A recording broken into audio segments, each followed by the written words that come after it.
edelim biraz. 8-ci ailə serialının təqdimatında maraqlı anlar yaşanıb. Bugün TV Axşamaz saytına istinadən xəbər verir ki, gecədə sinə dekoltesi ilə diqqət çəkən Hazal Kayanın geyimi sosial mediada bəyənilməyib.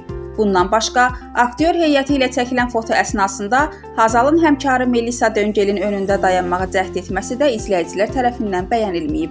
Melisa Hazalın önünə keçdiyini gördükdən sonra ona əli ilə yana keçməli olduğunu bildirib. Melisa isə gecəyə qırmızı libasda qatılıb. Hüsniyə Salmanova, Bugün TV.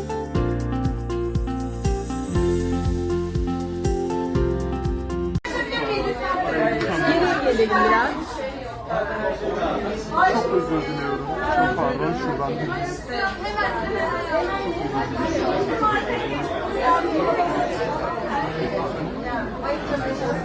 Begüm biraz aşkım Alper yok.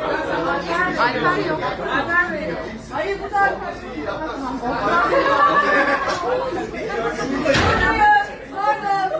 Herkes buraya bakabilir mi? Evet efendim. Evet. Telefonlar sonra çeksin arkadaşlar. Dikkat dağılmasın. Herkes burada. Evet efendim, alıyorum. 1, 2, 3.